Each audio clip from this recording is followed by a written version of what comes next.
The sun was setting behind the snowy peaks of Alaska.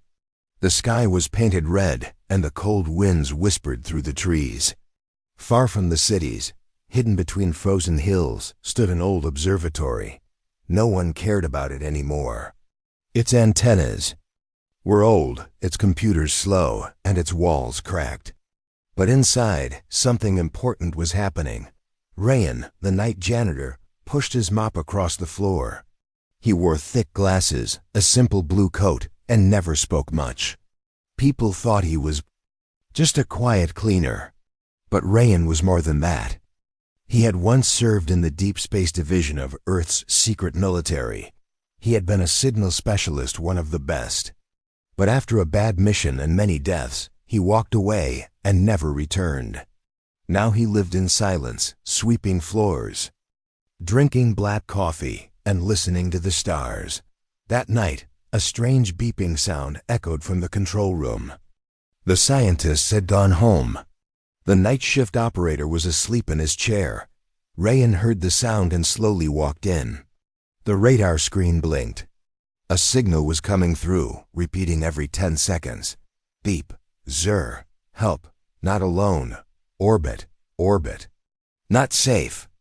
Beep, Rayan froze. The signal wasn't human, but part of it, just a tiny part, was in English. He shook the sleeping operator. Hey, wake up. Something's wrong, the man blinked. It's just interference. Old satellites bounce signals all the time. Rayan frowned. This isn't random. Go mop the hallway, man, the operator said, yawning. Let the real people work. Rayan walked out, but he didn't leave. He waited until the operator went back to sleep. Then he returned to the control room and started typing. The next 2 hours were intense. Rayan isolated the signal. It was layered, complex. Each message contained another one, like a hidden voice beneath noise. After cleaning it up, the full words came out. Warning, not alone. You are already surrounded. Your orbit is full. They see you. You do not see them. Rayan's heart raced. He loaded the coordinates hidden in the message. A holographic map of Earth's orbit appeared. There were hundreds of unknown objects, tiny, invisible to normal radar, slowly moving. They're already here, Rayan whispered. He ran outside to the cold night, looked up at the stars, and pulled out a small metal device from his pocket. It was old, scratched, and illegal. It used to be part of the military signal corps, a tool to call for silent help. He pressed the red button. Nothing happened at first, but far above Earth, a single satellite blinked awake. Back in space, high above the planet, a satellite hidden inside a fake piece of space debris turned toward Earth. Its old AI flickered online.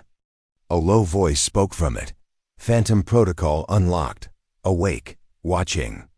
It scanned the unknown objects and confirmed Rayan's fear. They weren't satellites. They weren't space junk. They were ships, alien ones. Cloaked, observing, waiting. Next morning, the observatory staff laughed when Rayan tried to explain. You're not a scientist, one said. Stop watching movies, said another. They didn't know Rayan had recorded the signal. He didn't argue. He just smiled, mopped the floor, and waited. Deep inside, he knew something terrible was coming. That night, Rayan returned to the control room. He copied the signal onto a small drive and left quietly. Outside, a black van waited. He got in without a word. Inside was an old man in a military coat. We thought you were done, Rayan. Rayan replied, so did I. The man handed him a file. Inside were pictures of mysterious crashes, missing satellites, dead astronauts, and black dust found on orbital suits. Rayan said softly, they're already here. The man nodded, and we're already late. Meanwhile, in low orbit, 312 alien drones floated silently. They had been there for 6 months, watching, listening, learning. Each was no bigger than a fridge, but packed with sensors and stealth systems. They didn't attack. Not yet. Their orders were clear. Observe, judge, if threat found, cleanse. The next morning, a satellite exploded over the Pacific. It was blamed on space junk. But Rayan saw the footage. A strange energy pulse had hit it, too clean, too exact. He called the old man. They're testing us now.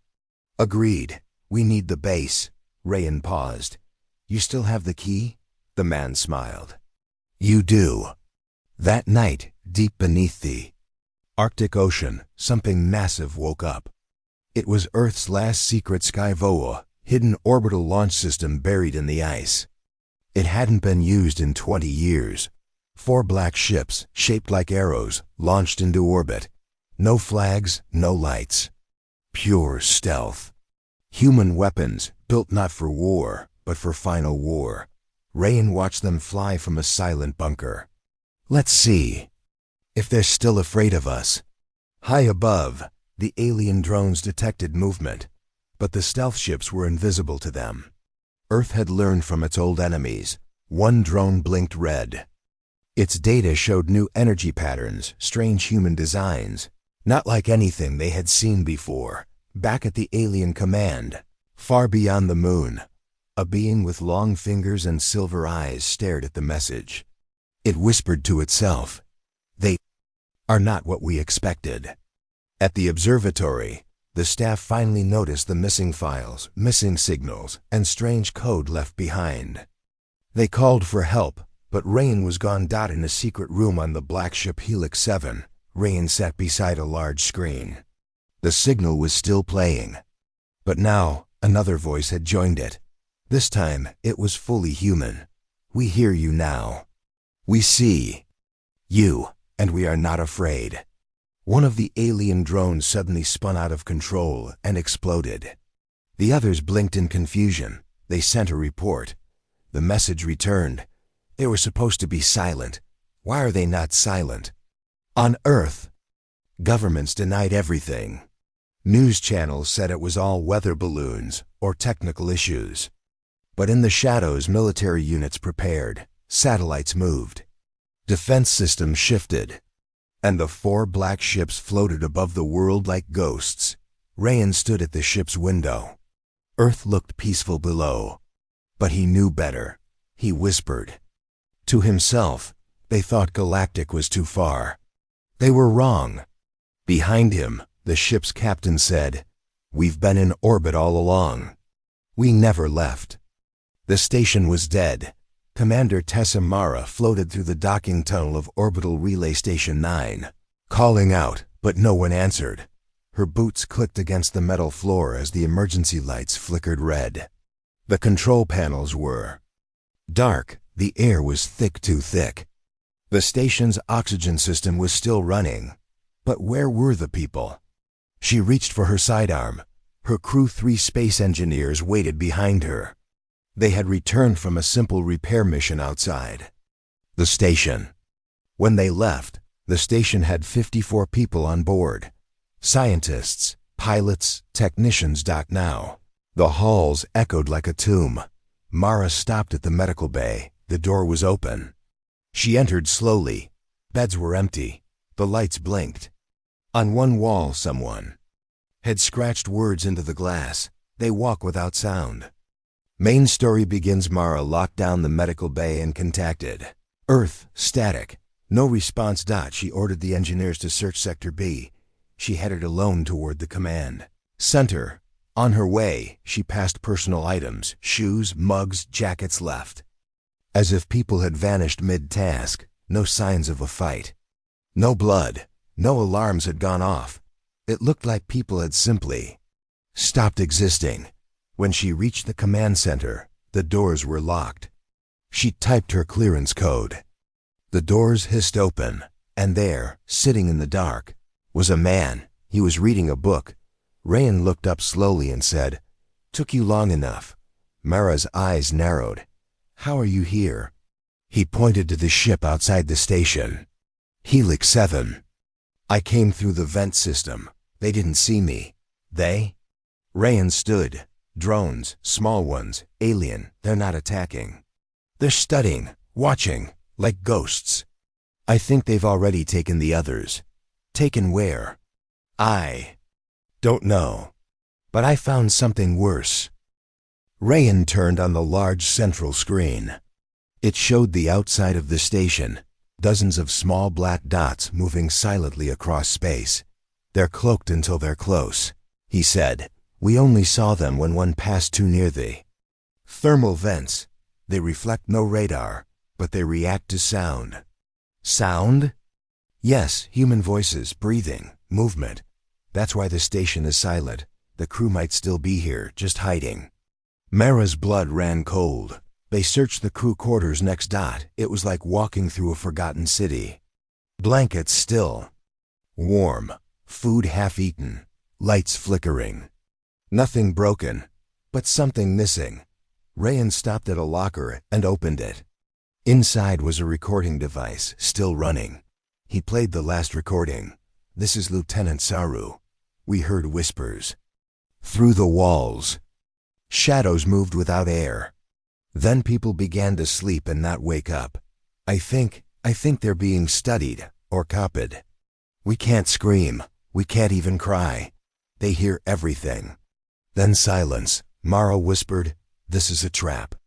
Rayan nodded. "We're already inside it." One of the engineers called over the comms. "We found someone." Mara and Rayan rushed to Sector B. In a dark storage unit. A man lay curled behind containers. His breathing was weak.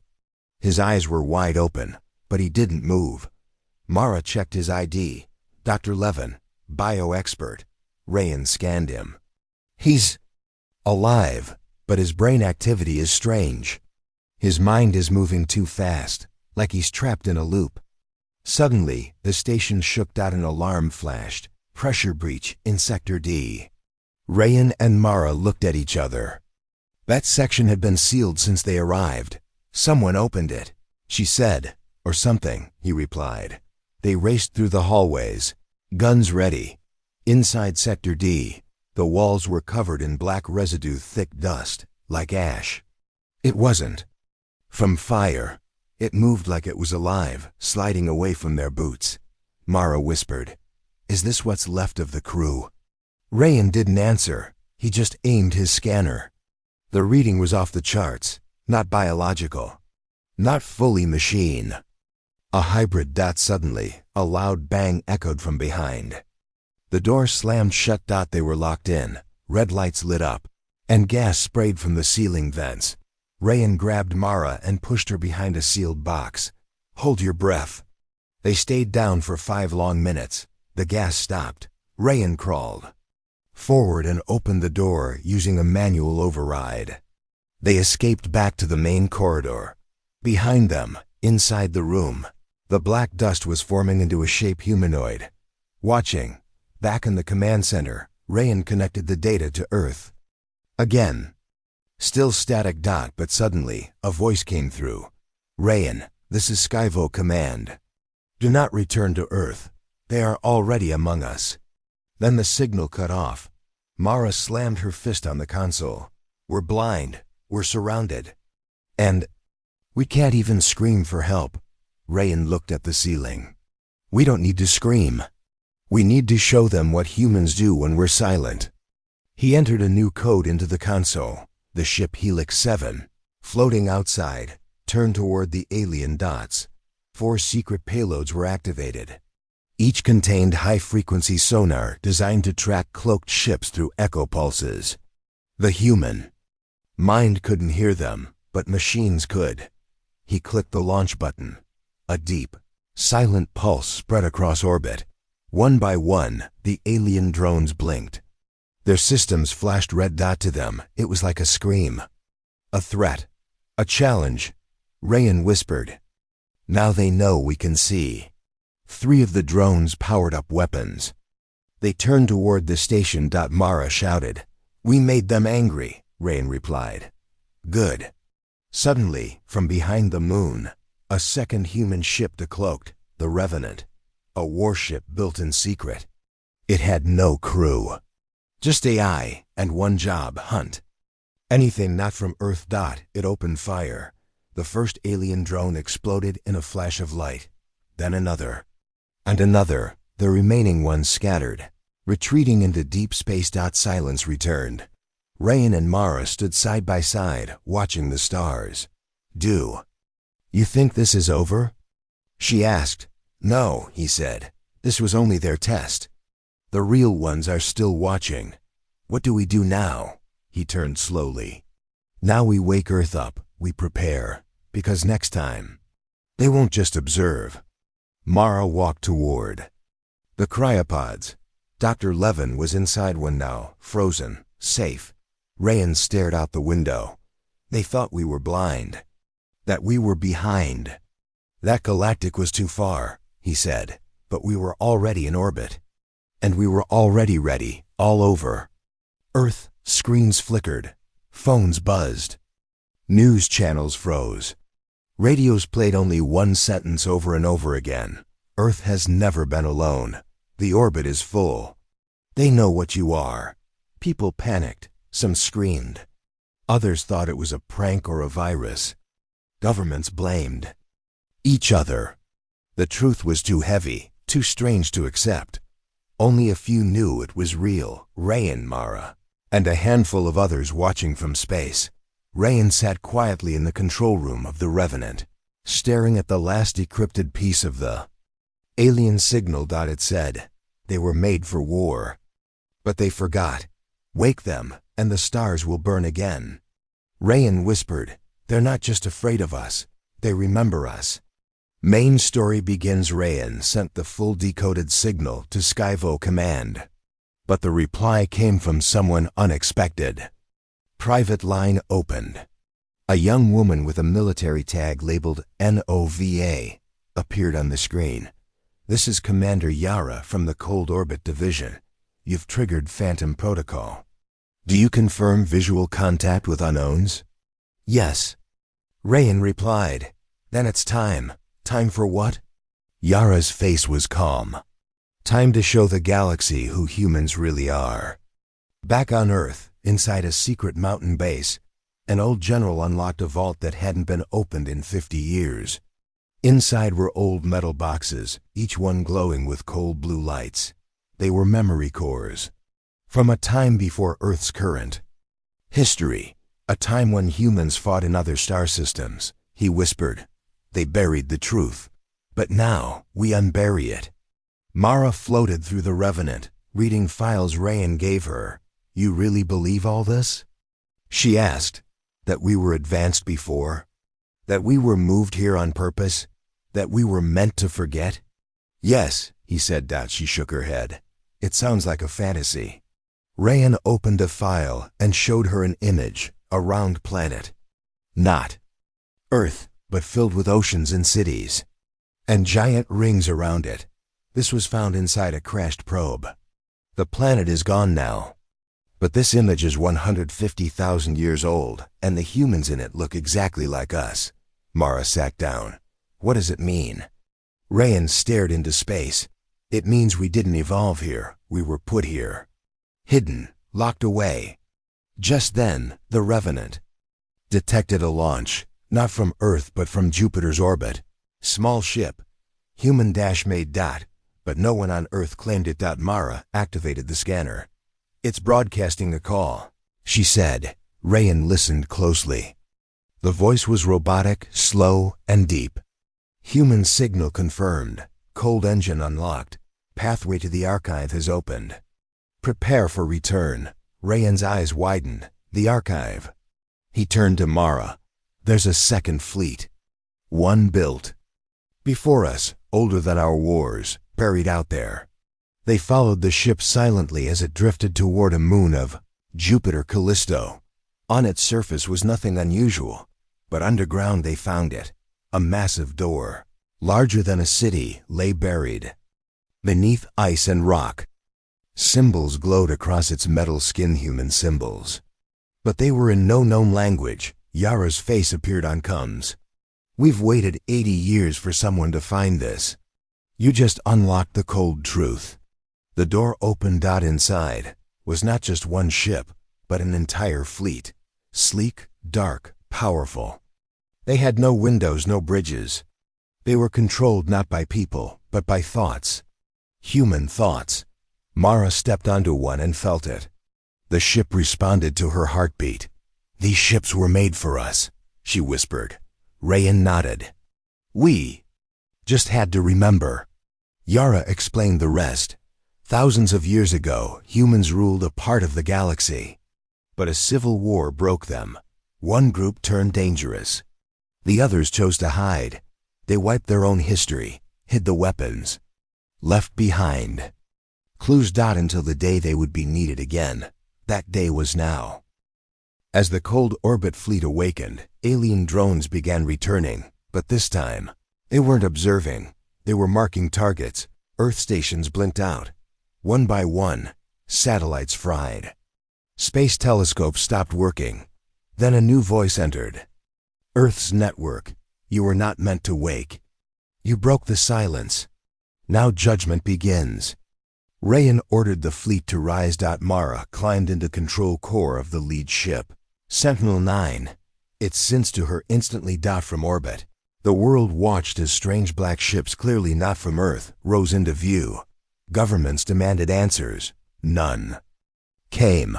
Only one message was sent to every nation. Earth is not under attack. Earth is remembering. Stand down or be left behind. Alien cruisers appeared near. Mars, massive, shaped like bones and stone. Ancient, dangerous. They began powering weapons. Yara gave the order. Do not wait for them to fire. Rayan added, show them what forgotten humans can do. The cold. Fleet launched. Missiles danced. Shields cracked. Light twisted. And then it happened. One human ship moved faster than anything should. It appeared behind an alien cruiser. Fired once, and the cruiser shattered. The galaxy had forgotten how fast humans could kill. The alien fleet retreated. But they sent one final message. The Council will hear of this. Earth has broken silence. Earth has claimed orbit. Earth will be erased. Mara looked at the stars. Rayan turned to her. What now? She answered. Now we don't hide. On Earth, people were confused, afraid. But some began to understand. Videos of the fleet spread online. Soldiers looked to the sky. Children drew human ships in school. Something had changed. Humans had looked up and saw they were not small. Back on the Revenant, Rayan read the last line of the signal again. Wake them, and the stars will burn again. He whispered, let them burn. The first alien probe entered Earth's atmosphere at 3:12 a.m. It was small, just a silver sphere the size of a chair. It floated down slowly over Times Square. At first, people laughed, thinking it was a prank. Then the sphere scanned the crowd. It pulsed once. People stopped moving. Some dropped to the ground. Others stood still, their eyes wide and unblinking. Within 10 seconds, over 2 million people across Earth went completely silent. Then the probe spoke. In a deep, echoing voice. It said, you were not meant to resist.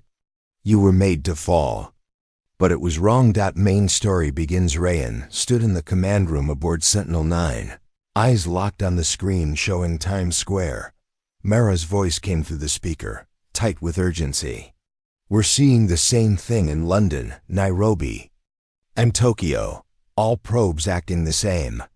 Passive scan followed by shutdown of human activity. Neural dampening fields, Rayan muttered.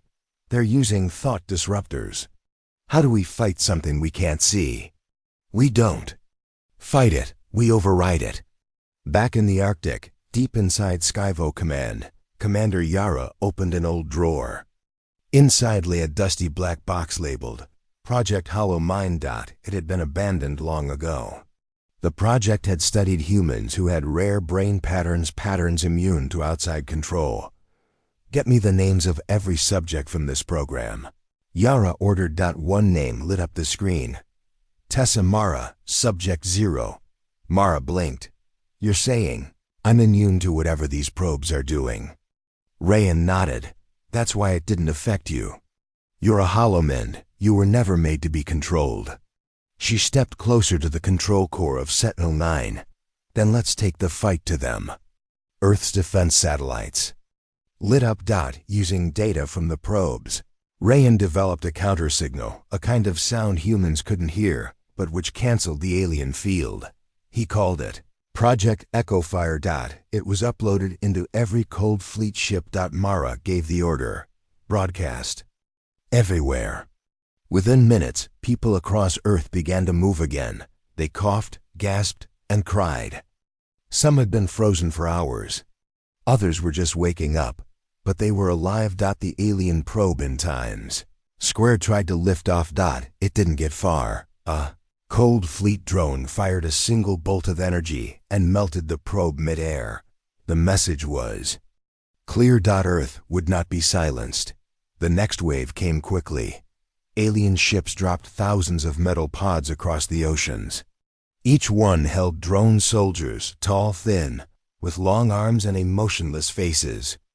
They marched from the water like shadows. In Africa, in Asia, in the Americas they began to attack. But the Cold Fleet was ready. Using the Echofire signal, Earth's troops stayed awake, alert, and angry. Mara led the orbital fleet strikes from above. Rayan controlled the drones from a hidden ship. Yara coordinated ground operations. For the first time in history, all of Earth's militaries fought together. Not as nations. But as humans. In the middle of this chaos, something stranger happened. Signal was picked up on the moon. A deep pulse. Old. Forgotten. The signal translated into two simple words: return home. Rayan's eyes widened. It's coming from the dark side of the moon, Mara whispered. We were built for this. Someone knew this would happen. They prepared us. Rayan turned to Yara. I'm going to the moon. He flew there alone. In a stealth pod. What he found changed everything. Beneath the surface, hidden under miles of rock, was an ancient chamber. Inside were statues, humans with armor, with weapons unlike anything today. And at the center, a massive sphere glowing blue. He stepped close. It activated and spoke. You are the key. The blood of first human burns in you. Welcome back. It showed a map, a galactic map, thousands of stars, hundreds of old human colonies, all fallen, all quiet. Only Earth remained, the sphere said. You were the last, the protected seed. They forgot what you are. Remind them. Rayan touched the sphere. Knowledge poured into him. Back on Earth, alien forces were being pushed back. Humans were adapting too fast, learning too fast, fighting too hard. One alien commander sent a warning to his fleet. Abort the ground plan. They are not primitive. They were hiding. But it was too late. Rayan returned with new orders. The Cold Fleet was upgraded with knowledge from the moon sphere. New weapons, new shields, new tactics. Rayan said, we were never meant to survive this. We were meant to win it. In orbit, a massive alien ship appeared 20 times. The size of anything seen before. It blocked out the sun for 6 minutes. Its weapons charged. Mara stared in silence. Yara whispered, we can't stop that. Rayan smiled. We don't need to stop it. We need to wake the last piece. He opened a channel. Activate Leviathan. Deep beneath the Pacific Ocean, Earth's final defense rose. It wasn't a ship. It was a living AI, a floating city from the first empire, buried underwater. It hadn't moved in 10,000 years. Until now. The Leviathan launched from the ocean, split into 5 massive sections, and entered orbit. It was powered by ancient tech. Earth scientists still didn't understand. It fired once. The alien mothership shattered. Silence. Then cheers. Across the world. People saw it. They watched Earth rise, not as prey, but as a superpower among stars. Later, Rayan stood at a memorial for the lost. Mara walked beside him. So what now? Rayan looked at the stars. We rebuild. We prepare. And we send a message. What message? He smiled. Come try again. We were built for this. Across the galaxy, deep beyond the known stars, something stirred. Alien councils gathered in fear. On their black stone tables lay the same image, Earth, once ignored, now impossible to forget. One of them, a tall creature of gas and bone, whispered, "They woke Leviathan. They have war thoughts in their blood. This cannot be chance." Another creature replied, "It is not. Look at their DNA. Look at their ships. They are not new. They are old." All fell silent. One voice, old and shaking, said, "Then it's true. The Starbound have returned." Main story begins on Earth. The fighting had stopped, for now. The Leviathan floated in orbit like a giant sleeping whale. The cold fleet watched silently. Humans were no longer under attack, but they were not safe either. Rayan stood in the main chamber of Leviathan, eyes locked on a glowing map of the galaxy. Mara entered quietly. "You haven't slept," she said. He nodded. "I've seen something." "What?" He pointed at the stars. "We were never supposed to be here. Earth was not our home." She frowned. "What do you mean?" He took a deep breath. "I found a locked file inside the moon sphere. It opened last night. It showed me where we came from."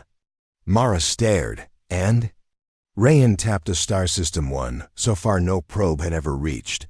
"It's called Veltari. There's a planet there. Blue oceans, twin moons. It's called Thalassa in the old human tongue." "What's on it?" Rayan looked at her. "Use, before Earth, before the hiding, before we forgot who we were." Skyvo Command gave full clearance. A new mission was born. Operation Starbound. Goal: reach Thalassa. Confirm Earth's origin. Find out what made the old humans run and what made them hide. Rayan would lead. Mara insisted on going to. And so, aboard the ship Prometheus Ascend, they left the solar system. The journey took 7 days through fold space. Each day, strange dreams visited the crew. Visions of golden cities, giant machines, and stars that sang. Rayan kept journals. "Our minds remember what our blood cannot." When they arrived at Thalassa, silence greeted them. The planet was peaceful, quiet, blue and green, but the orbit told a different story. Floating above Thalassa was a graveyard of ships. Hundreds of them, all destroyed. Human designs, but thousands of years older than anything Earth had ever built. "We were here," Mara whispered. Rayan nodded. "And we died here." They landed near an old structure. It was massive stone, metal, and crystal fused together. Still glowing, a single word sat above the door: home code. Inside were statues of humans, taller, stronger, with eyes like fire. "This is what we were," Mara said. "No," Rayan replied. "This is what we're becoming again." A console activated as they approached. It scanned Rayan's DNA and spoke, "Welcome. Rayan Core, Bloodline, Captain of the Last Fleet. Clearance granted." The walls lit up. Holograms played. A voice spoke. "This was Thalassa, the first world. From here, humans spread. We ruled. We built. But then, we created something we could not control. The Holomund Protocol failed. One group became corrupt, the Pale Line. They turned on us. To stop them, we hid our children on Earth. We erased their history. They were our last hope." Rayan fell to his knees. "We're not Earthlings," he said. "No," Mara said softly. "We're Starbound." In the deepest part of the temple, they found a machine. It was not a weapon. It was a message sender. A beacon. It could speak to the entire galaxy at once. Rayan stared at it. "If we turn it on, everyone will know. All the races, all the powers." Mara asked, "Are we ready?" Rayan answered, "No, but we've been quiet too long." He activated it. Back on Earth, people looked up as the sky flashed. Across the galaxy, a single message echoed into every device, station, and mind. "We are the Starbound. We have returned. This time we do not run." The response came quickly. From a distant part of space, ships began to move. They were old, bigger than anything the galaxy had seen, and they carried the mark of the pale line. Had survived 2. And they remembered the war. The Cold Fleet received a final warning from the Council of the Nine. Galaxies, your claim is false. Earth is no empire. Surrender your fleets, disarm your minds, or face extinction. Rayan replied with a single word: no. On Thalassa, something else woke. Not machines. Not people, but an intelligence. It was ancient. It had watched the stars for eons. It had seen Earth fall asleep. Now it saw Earth rise. It smiled in the dark and whispered, "The fire has returned to flesh." Back on the Prometheus Ascend, Mara stared out at the stars. She whispered to herself, "They thought Galactic was too far. But we already came from there." Rayan stood beside her. "Then let's go home." High above Earth, in a dark stretch of space no satellite dared pass, a signal repeated, once, then again. Then again. It had been playing for over 20 years. No one noticed it before. Not even the Cold Fleet, not even Rayen. Until now. The message was quiet, weak but clear. "This is Watchpoint Echo, human child alive. Station under siege. Do not respond. Do not wake them." The coordinates pointed to an abandoned orbital station, officially destroyed during an asteroid collision 19 years ago. But it wasn't destroyed. And someone was still alive on it. Main story begins inside the Prometheus Ascend. Mara stared at the signal in silence. "A human child?" she asked. Rayan's voice was quiet. "There shouldn't be any children in orbit, not since the protocol." Yara joined them via transmission. That station Echo, it was part of the Deep Seed project.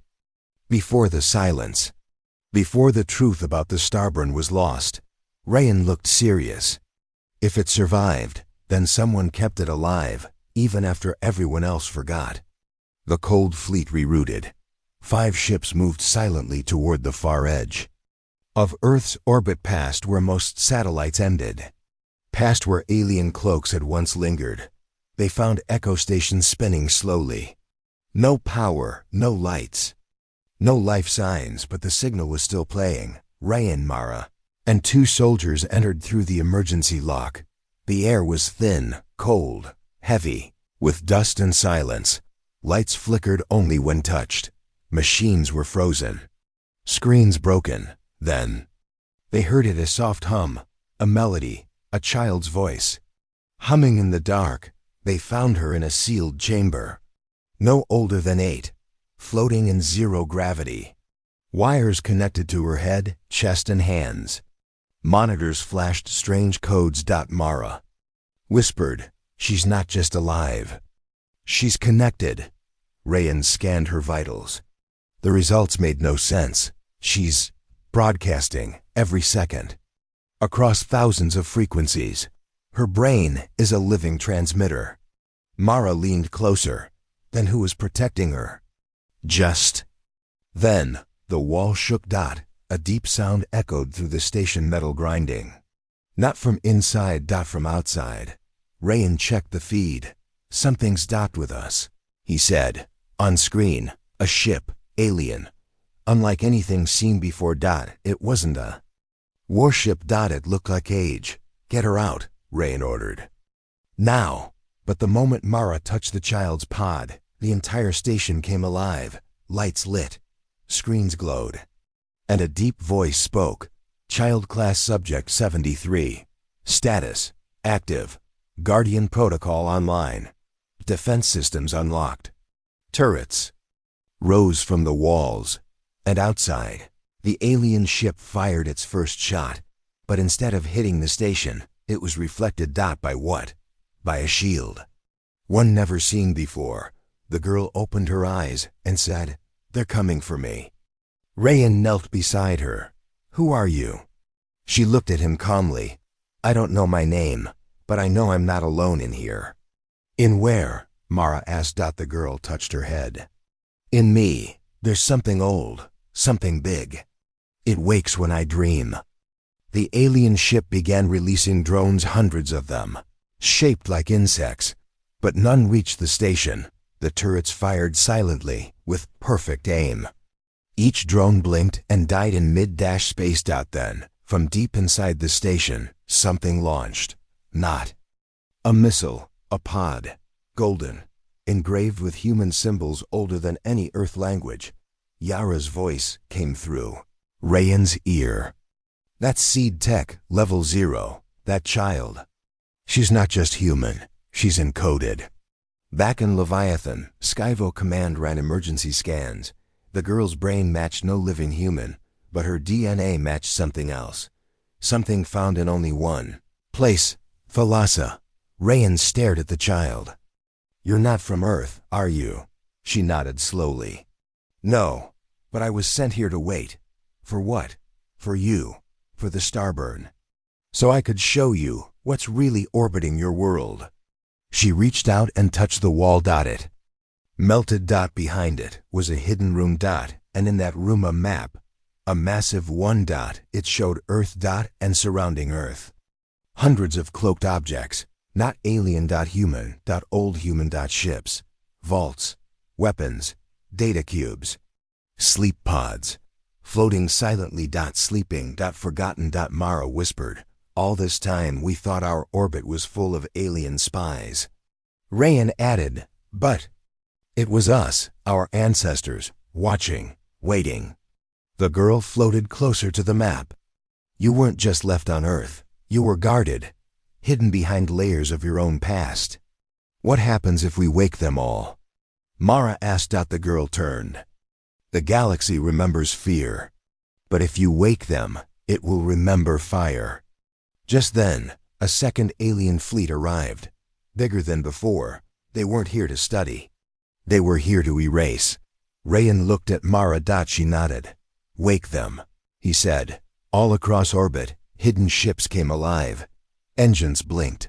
Old metal groaned. Systems rebooted. For the first time in 50,000 years, the Skyburn Vault opened. Rayan gave the order. "All human assets in orbit. Activate and defend Earth. This is not a drill." The galaxy watched in silence. As from behind the planet rose ships, older than stars, some shaped like swords, others like beasts, and each one bore one mark. The Starborn seal. The alien commander sent one final message. This was not supposed to happen. Rayan replied, "Neither was survival." The battle that followed was silent, but brutal. The child watched it all. Calm, quiet, as if she had seen it before. When it was done, and the sky was clear, she looked at Rayan. "You're not done," she said. He knelt beside her. "Why?" "Because orbit is only the first layer," she said. "They build others. Beneath your oceans, beneath your ground, in your sky." Rayan whispered, "Earth is a vault." The girl smiled. "Earth is a weapon. You just haven't finished unlocking it yet." Deep beneath the Himalayas, the mountains shook. No earthquake. No storm. Just a slow, mechanical pulse, one that hadn't sounded in 60,000 years. In an old Earth bunker. Long sealed, a door hissed open. Inside, machines blinked. Lights flickered. Symbols on the wall glowed gold, and on a pillar, glowing with heat, was one word: unlocked. Miles away, in orbit, the child turned her head and whispered, "They just woke the second key." Main story begins in the Leviathan's command deck. Rayan watched the data flood in. Across Earth, ancient systems were waking. Not human built starborn built ray. Eden turned to Mara. "It's not just orbit. It was never just orbit. They buried systems under the planet." "Why?" she asked. He showed her a map from the girl's hidden vault. It displayed the Earth, but not as they knew it. It had layers, rings, hidden zones. Because Earth isn't just a safe house, Rayan said. It's a weapon waiting to fire. Commander Yara contacted them from Skyvo Command. We found matching signals under Antarctica, the Sahara, and the Pacific. There's tech there not made by our current civilization. Rayan nodded. Then it's time to dig. A joint team launched into the Himalayas, using coordinates provided by the girl. She stayed silent for most of the journey. Only once did she speak. You must open it carefully. If you open it wrong, the Earth will defend itself. They reached a deep tunnel, cut by machines no human could ever build. At the bottom, a door made of black metal, covered in strange writing. Rayan touched the door. The moment he did, the ground shook. The writing translated itself into English. You who carry fire in your veins, step forward. He did. The door opened. Inside, the team found an ancient war core. A starburn eye shaped like a cube, the size of a building, sat in silence. Waiting, Rayan activated it. Lights blinked. The cube spoke. I am Core Sentinel Ether 1, Earth's primary defense. You are authorized. It displayed a hologram of Earth, not blue and green, but red and gold, with 6 active cores buried deep, each connected to a global weapon system. Mara whispered. Each core is part of something bigger. Rayan stared. A planet-sized machine. They activated the first core. At the same time, alien ships returned to Earth's orbit. This time, they didn't bring soldiers. They brought a planet killer, a dark matter harvester designed to eat Earth from the inside out. Rayan stood in front of Ether 1. How do we stop it? The AI replied. Activate the others. Together, we are the true weapon. One by one, missions launched to the remaining hidden cores. Under the Pacific, a hidden city made of glass and metal. In the Sahara, a buried star engine powered by Earth's heat. In Antarctica, a vault with frozen drones and a brain linked to the moon. Beneath the Amazon, a biological core grown from ancient DNA. Each site was protected by strange defense systems, but the child guided them. She whispered to Rayan, you were meant to find these. You were never just Earth's future, you were Earth's key. As the final core came online, Earth changed. The sky darkened. Lights formed patterns in the clouds. Magnetic fields shifted, and from orbit, the view was clear. Earth wasn't just a planet. It was a machine in disguise. The alien planet killer powered up. It sent a final warning. This world is too dangerous. We will end it now. Rayan stood at Earth's core control, hands hovering over the master panel. Then let's show them what a locked world can do when it opens. The 6 starburn cores sensed. Beams of golden light shot from deep inside the Earth's crust. They pierced the sky. They struck the enemy ship like a silent scream. The planet killer shattered. Not from heat, not from force, but from ancient, pure starburn energy. The galaxy stopped. Again. And watched. Why? ARA addressed. Earth's people live. We have learned the truth. Earth was not a cradle. It was a fortress. And we were not born weak. We were born to burn. Back in orbit, the girl spoke to Rayan. You've activated 5 of 6 layers. What's the 6th? He asked. She looked up. You. Rayan's blood had activated every system. His voice had triggered the AI. His DNA matched the old captain's. Mara stared at him. You're more than just a soldier. Rayan nodded. I think I was born for this. Not to survive, but to wake. What sleeps? In the hidden chamber under the Arctic, they found the final layer. A throne. It wasn't for power. It was a mind throne, a control seat, built to link a human to the planet's defense grid. Rayan sat down. The throne accepted him. And Earth spoke. Welcome, Starburn Warden. All systems online. Defensive power at maximum. Awaiting final orders. Rayan gave 1. Let the galaxy see us. Let them remember. All across space, hidden starborn satellites came alive. They broadcast the truth. They played the history. They showed what Earth had become. A weapon. A shield. A message. The Council of the 9 Galaxies sent one final message. We believed you were myths. We believed you were gone. But you are Earth, and Earth is a warborn god. On the edge of the galaxy, a world began to move.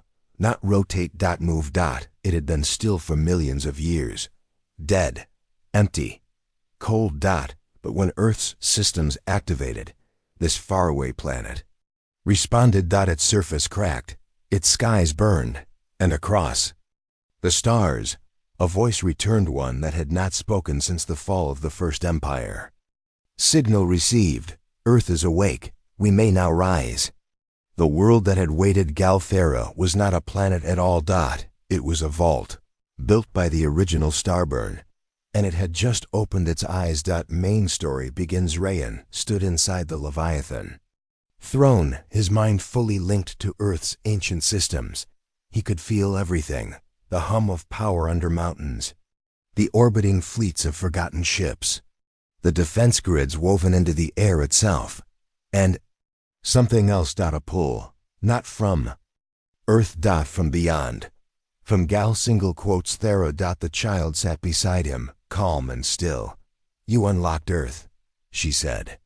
Now the rest will come. The old empire has heard your signal. Rayan turned. Old empire? She nodded. The ones who left you. The ones who ran when the Pale Line turned on them. They locked their knowledge away, buried it in vault worlds. Waiting for Earth to rise, Mara stepped forward. And now they're coming back? No, the girl said. Now they expect Earth to lead. A massive wormhole opened near Saturn. From it emerged a ship the size of a moon-long silver. And silent. It was not alien. It was human. Old human. It bore the mark of the First Empire.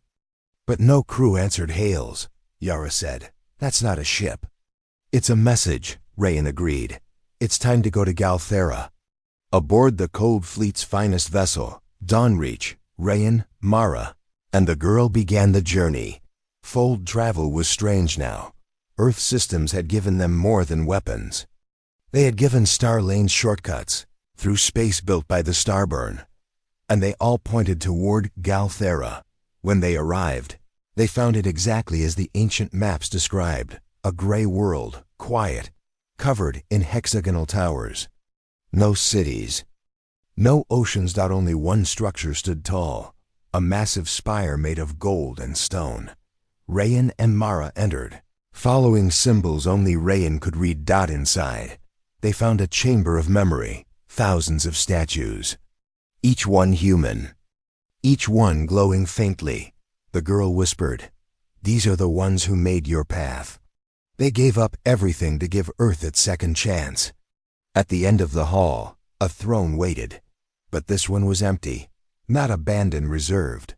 The moment Rayan stepped near, the spire lit up, the statues turned, and a voice echoed in the air. "Welcome, Final Warden. Earth stands." "The trial begins," Mara frowned. "Trial?" Suddenly, space warped. All around the galaxy, ancient vaults opened. Some human, some alien, some broken. Galactic councils screamed in panic. Rogue empires awakened. Sleeping weapons lit the stars. The trial wasn't a game. It was a test of survival. Earth had passed the first part waking up. Now it had to lead, or fall again. Back at Earth, the 6 cores reached full capacity. The planet was no longer just active. It was speaking. Earth broadcasted one message to every species, every system. We are not primitive. We are not forgotten. We are Earth, firstborn of the fire. And we have waited long enough. Ships that had hidden from the galaxy for centuries began to emerge from the dark. Some came in peace, others came to kill. The Pale Line had returned. They came not in fleets, but as viral shadow ships that moved without fuel. Soldiers that didn't die. They sent one message: "We ended the Starburn once. We'll do it again." Rayan stood before them. Behind him, Earth's fleet. Beside him, Mara. Above him, satellites from Gal Thera. And deep below his feet, Earth itself, alive and listening. The final battle began. It was not fought with armies. That it was fought with memories. Rayan activated the Echo Grida system. That turned history into power, for every truth remembered. Earth's defenses grew, for every lie broken. Starborn systems awoke. The people of Earth, from every continent, began to remember who they were. Children dreaming of stars. Soldiers whose blood carried ancient wars. Scientists who found answers too fast. Earth had always felt strange, because it wasn't just a planet. It was a waiting empire. The pale line struck hard, cities flickered, moons cracked. The Leviathan took heavy damage. But then, the people of Galthera arrived, not in ships. In light, beings of memory. Old starborn minds, stored in crystal bodies, emerged from the spire. They bowed to Rayan. You woke the last world. Now lead us into the first dawn. Rayan linked to the final system, the world pulse, the heartbeat of Earth itself. He gave one command: let them remember us not for silence, but for what comes after the fire. The world pulse struck. A wave of pure, raw, ancient code burst through space. It burned through the pale line. Not destroying them, but erasing them. As if they had never been. Silence. Then Earth lives. Earth leads. The galaxy breathed. And bowed. On Galthera, Rayan stood at the top of the golden spire. Mara beside him, the child between them. What now? Mara asked. Rayan smiled. Now we stop pretending we're small.